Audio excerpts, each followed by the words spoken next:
नमस्ते। आज के इस बेहतरीन विश्लेषण में हम एक ऐसे विषय की गहराई में जाने वाले हैं जो सचमुच लिटरली हैरान कर देने वाला है।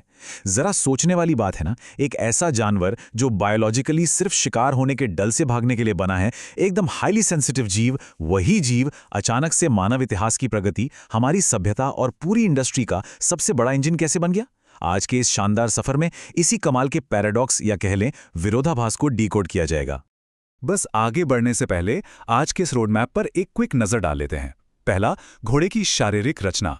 दूसरा, इतिहास को आकार देना। तीसरा, स्वामित्व की अर्थव्यवस्था। चौथा, फारियर के जरूरी उपकरण। और पांचवा, गाइड हॉर्स और थेरेपी। तो चलिए भाग 1 से शुरू करते हैं। घोड़े की शारीरिक रचना। देखते हैं कि आखिर इस खास शाकाहारी जीव का वो बायोलॉजिकल आर्किटेक्चर क्या है जो इसे इतना असाधारण बनाता है। यहाँ एक बहुत ही दिलचस्प और देखा जाए तो काफी विरोधाभासी सवाल सामने आता है। एक बेहद डरपोक और खतरे की आहट पाते ही भागने के लिए तैयार रहने वाला जीव आखिर मानव सभ्यता की इतनी मजबूत नींव कैसे बन गया। इवोल्यूशन के नजरिए से देखें तो शुरुआत में घोड़े का पूरा अस्तित्व सिर्फ फ्लाइट ऑफ फाइट यानी लड़ो या भागो की नीति पर टिका था। बड़े शिकारियों से बचने के लिए पलक झपकते ही खतरे को भांपना और वहां से तेज गति से निकल जाना ही इनके जिंदा रहने का इकलौता तरीका था। अगर इंसानों और घोड़ों की इंद्रियों यानी सेंसेस को कंपेयर करें तो एक बहुत बड़ा अंतर दिखता है। इंसानों के उलट घोड़ों के पास 350 डिग्री का विजन होता है। इसका सीधा सा मतलब है कि बिना अपना सिर हिलाए वो लगभग सब कुछ चारों तरफ देख सकते हैं। और उनके बड़े कान, वो तो बिल्कुल किसी रडार की तरह काम करते हैं। ये कान स्वतंत्र रूप से अलग अलग दिशाओं में घूम सकते हैं और उन बहुत ही बारीक आवाजों और फ्रीक्वेंसी को भी कैच कर लेते हैं जिन्हें इंसानी कान कभी सुनी नहीं सकते। अब इनकी गति या चाल के पीछे का विज्ञान भी काफी सटीक है। नेचुरली इनके पास 4 मुख्य चालें या गेट्स होती हैं: वॉक, ट्रॉट, कैंटर और गैलप। इनके पैरों की बनावट भी गजब की है। ऊपरी हिस्सा बेहद गठीली मांसपेशियों से भरा होता है और जो निचला हिस्सा है ना, वो लिटरली एक पावरफुल स्प्रिंग की तरह काम करता है। यही तो वो खास बायोलॉजिकल डिजाइन है जो इन्हें ऊबड़-खाबड़ रास्तों पर भी बहुत तेज रफ्तार से दौड़ने और मानो हवा में उड़ने जैसी ऊर्जा देता है।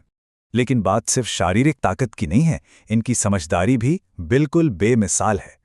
हाल ही की रिसर्च से एक बहुत ही फैसिनेटिंग बात पता चली है। घोड़ों की कॉग्निटिव एबिलिटी में सिर्फ दूसरे घोड़ों के ही नहीं बल्कि इंसानों के चेहरे के भावों को पहचानने की भी असाधारण क्षमता होती है। वो अलग अलग इमोशंस को एक्सप्रेस तो कर ही सकते हैं, साथ ही चेहरे को पढ़कर हमारा मूड भी समझ सकते हैं। इसी खूबी की वजह से वो इतने शानदार और संवेदनशील साथी बन पाते हैं।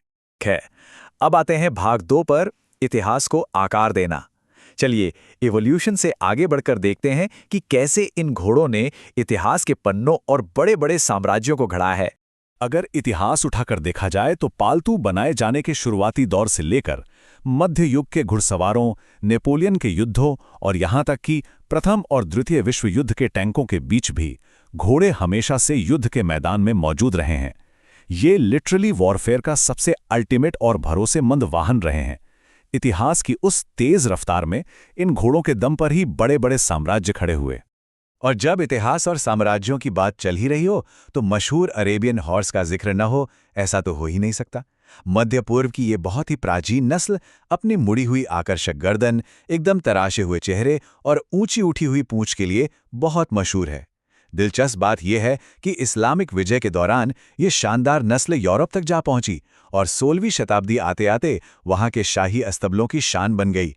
इनकी सहनशक्ति और खूबसूरती इतनी लाजवाब थी कि इसने दुनिया भर में घोड़ों की बाकी नस्लों को बहुत गहराई से प्रभावित किया। अब रुख करते हैं भाग 3 का, स्वामित्व अर्थव्यवस्था यानी द इकोनॉमिक्स ऑफ ओनरशिप। ऐतिहासिक युद्धों के मैदानों से निकलकर अब बात करते हैं आधुनिक इक्वाइन इंडस्ट्री के एकदम जमीनी और आर्थिक पहलू की। तो अहम बात यह है कि आज के समय में बेहतरीन नस्ल के घोड़ों की कीमत सच में आसमान छूती है। एक बहुत ही क्लासिक उदाहरण है 2000 के दशक का चैंपियन रेस हॉर्स फुसाइची पेगासस, जो अब तक का सबसे महंगा बिका घोड़ा है। दरअसल एक शानदार पेडिग्री यानी वंशावली, ट्रैक पर बेजोड़ परफॉर्मेंस और सबसे एलीट जेनेटिक्स, यही वो जबरदस्त कॉम्बिनेशन है जो ग्लोबल मार्केट में इस तरह की रिकॉर्ड तोड़ कीमतों को ड्राइव करता है। और ये बात बहुत ही शानदार तरीके से दर्शाती है कि आज मॉडर्न टेक्नोलॉजी और ग्लोबल डिमांड ने इस बाजार को कहां से कहां पहुंचा दिया है। डीएनए टेस्टिंग और जेनेटिक एनालिसिस के जरिए अब भविष्य की क्षमताओं का पहले ही पता लगा लिया जाता है। ऑनलाइन ऑक्शन और दुनिया भर से आ रही भारी डिमांड ने कीमतों को एक नए शिखर पर पहुंचा दिया है। सच कहें तो ये अब केवल कोई साधारण शौक नहीं रहा, बल्कि एक पूरी तरह से डेटा संचालित और हाईटेक इंडस्ट्री बन चुका है। आगे बढ़ते हैं भाग 4 की ओर। फेरियर के जरूरी उपकरण। इतने महंगे और एलीट जानवरों की देखभाल का काम भी उतना ही सटीक होना चाहिए, और यहीं एंट्री होती है एक फेरियर के स्पेशलाइज्ड काम की। खुरों की देखभाल के इस काम के लिए बेहद खास और असाधारण औजारों की जरूरत पड़ती है। एक प्रोफेशनल फेरियर की किट कोई आम किट नहीं होती। इसमें जी nippers, hoof jack, Jim Blurton hammers, double S knives, Savage rasps और डायमंड पुलर्स जैसे एकदम प्रीमियम उपकरण होते हैं। इन हाई क्वालिटी टूल्स का फायदा ये है कि ये काम में 100% सटीकता लाते हैं, और सबसे अहम बात, जानवर के शारीरिक तनाव को भी काफी हद तक कम कर देते हैं। और अगर इस शूइंग प्रोसेस यानी नाल पहनाने की प्रक्रिया को देखें तो ये बहुत ही क्रमिक और लॉजिकल है। शुरुआत होती है पुरानी नाल निकालने से, फिर एक तेज चाकू से खुर को साफ किया जाता है और निपर्स से ट्रिम करते हैं। उसके बाद रास्प की मदद से उसे एकदम चिकना करके नई नाल रखी जाती है और कीलें ठोटी जाती हैं। आखिर में कर्व्ड क्लिंचर जैसे टूल का इस्तेमाल करके कील के सिरों को मोड़ा और टाइट किया जाता है ताकि नाल मजबूती से सेट हो जाए। ये सच में स्किल और प्रिसीजन का एक बेहतरीन तालमेल है। चलिए अब अपने आखिरी सेगमेंट भाग 5 पर आते हैं, गाइड हॉर्स और थेरेपी। यहाँ हम देखेंगे कि बोझा ढोने के अपने इतिहास से बिल्कुल अलग आज के ज़माने में घोड़े कैसे नए और अनोखे रोल निभा रहे हैं। गाइड हॉर्स की शुरुआत की कहानी बहुत ही छोटी लेकिन बेहद इंस्पायरिंग है। बात है 1998 की, जब जेनेट और डॉन बर्लसन ने न्यूयॉर्क सिटी की भीड़-भाड़ वाली सड़कों पर एक घोड़े को अपने आप रास्ता पार करते देखा। इस एक घटना ने उन्हें इतना प्रेरित किया कि उन्होंने अपने पालतू मिनिएचर घोड़े ट्विंकी को ट्रेन करना शुरू कर दिया। फिर 1999 में उन्होंने एक फाउंडेशन बनाई और देखते ही देखते 2002 तक दुनिया के पहले गाइड हॉर्स को सफलतापूर्वक एक दृष्टिबाधित इंसान के साथ मैच कर दिया गया। दुनिया के पहले गाइड हॉर्स का उपयोग करने वाले डैन शॉ की कहानी भी कम दिलचस्प नहीं है। एक गाइड डॉग चुनने के बजाय उन्होंने एक घोड़े को अपना साथी चुना ताकि कुत्तों की कम उम्र की वजह से होने वाले दुख से बचा जा सके। उनका वो वाक्य बहुत कुछ कहता है जब उन्होंने कहा कि अपनी आज़ादी वापस पाना किसी भी तरह की आलोचना या संदेह से कहीं बढ़कर है। ये इस बात का सबूत है कि इंसान और जानवर का ये नया रिश्ता कितनी गहराई तक जा सकता है। तो यहाँ सबसे क्रूशल पॉइंट ये निकल कर आता है कि कोई भी दृष्टिबाधित व्यक्ति एक चिरपरिचित गाइड डॉग के बजाय एक गाइड हॉर्स को क्यों चुनेगा। इसका सीधा सा जवाब है लाइफ स्पैन। एक गाइड डॉग का जीवनकाल काफी छोटा होता है, जबकि एक मिनिएचर घोड़ा आराम से 30 से 40 साल तक जीवित रह सकता है।